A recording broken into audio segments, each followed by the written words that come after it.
Welcome to the next series in the Websites for Growth project. I'm Tim O'Brien with the Nebraska Department of Economic Development. We have the good fortune of having Caleb Pollard with the Vallen County Economic Development.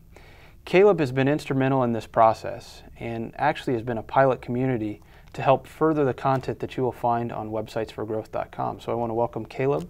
Thanks, Tim. Well, it's a pleasure to be here. Great. Excellent. Well, we've got a few questions. First, this is a monumental experience. It takes a lot of time and a lot of buy-in to develop a community website. Can you just touch on what the importance is for a community website, why you took the time to reevaluate your website and spend a lot of time creating something that brings growth to a community? I think that's a great question, and Tim, I again appreciate to be here. You know, when we looked at how communities were going to communicate their message to a greater audience, it became very clear looking at research from the Pew's Internet and American Life project, and then work that when I was at the agency with you at the Department of Economic Development that we looked at with Gallup was to understand very specifically what were motivating factors to get people in Ord and Vallen County, our primary economic development target, interested in our particular story. And so it was very clear to me, based on the research that we looked at, that websites and social media were the primary driver to connect with them. You know, as I always like to say, is and sell this, you know, this sort of messaging locally, is if you want to talk to young people, you have to speak their language. Mm-hmm. And so that's why we put this emphasis behind the website.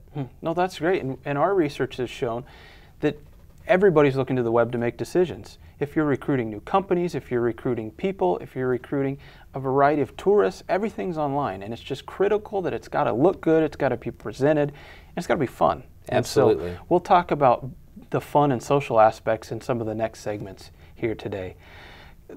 Caleb, can you talk a little bit about community support and buy-in? I mean, how did you accomplish bringing the community together to create a new site and a new vision for your community and area? Well, as you had mentioned, Ord was really one of the pilot communities that's, 4 years ago, started moving forward and looking at a website to be that primary tool in which to sell the community's story. And we had, spent some time with the local leadership there, educating them about the impact that online connectivity can bring to the community.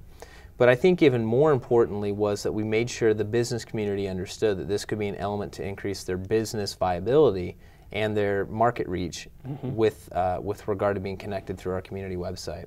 So we spent a lot of time educating the business community as well as community leaders on the importance of it. And then we spent a lot of time on Facebook helping to create, really kind of a story as well as a circle of influence there.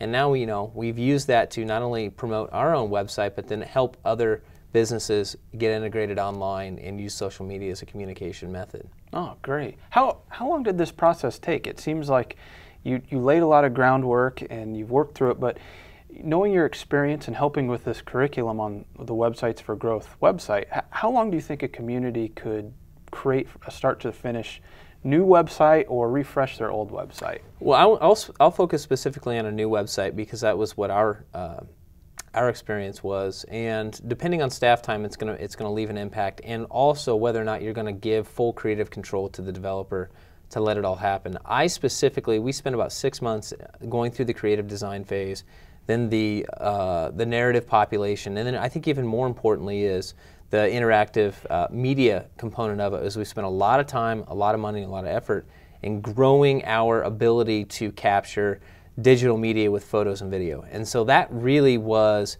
a primary component of what we did. We wanted high-class, professional level photography and video, and it wasn't necessarily our video, it was video from partners that we integrated into our messaging.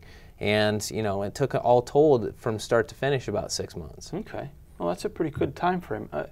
How do you go about finding the right developer that's good for you, and can you touch on what role you had? It sounds like from a community perspective, you sell your community every day, and so there's a lot of time for creating content, gathering content, utilizing the tools that we've outlined on the Websites for Growth project, and giving that to a developer to put that creative marketing spin. So can you talk about how you selected your web developer and what assets they brought to the table, and sort of how you guided them down the path to sell your community? I think that's a great question. A lot of times I think communities spend way too much time on the proposal part when they need to be more comfortable with what kind of information are they trying to get out the door, and then how are they going to deliver that message. Now, I wanted control over the website, and so I was very insistent that we use a content management system.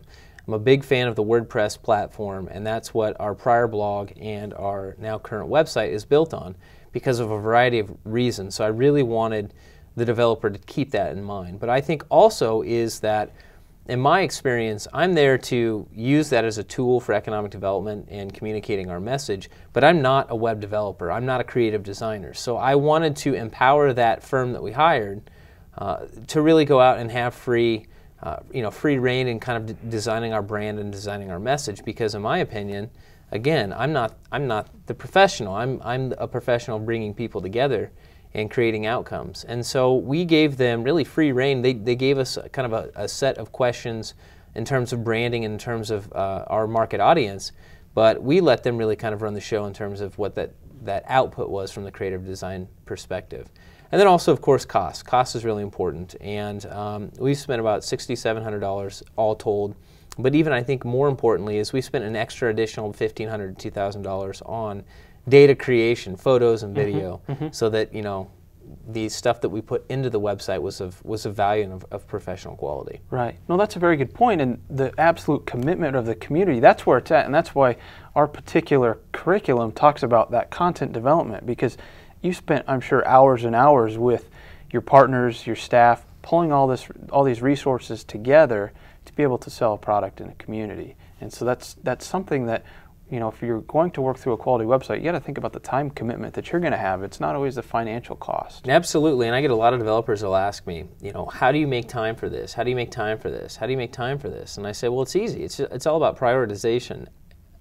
Selling everything and putting all of our message in terms of prioritization is number one. I mean, that is one of my number one tasks every day, is to put this stuff up on the web, to keep it fresh, because fresh content, and I know that we'll talk about this in another series, fresh content really drives fresh traffic. And so the more that we have relevant content that's interactive on a day in, day out basis, the more that we're going to have an audience, a following. We really focus on what Seth Godin teaches, and this idea of tribes is that we have an informal group of folks that are following our message, following our story, and then they in turn become our sales force, or our involuntary sales force to a degree. So for our standpoint, it's about priority and making sure that we have fresh content up on a daily basis, so people are interested in what we have going on in our community. It's a graphic as well as online representation of Ord, Nebraska. Great. Caleb, I want to thank you for taking the time today to talk about this first segment, the background and the development phase of the Websites for Growth project. And stay tuned for the next segments that you will find on websitesforgrowth.com. Thank you.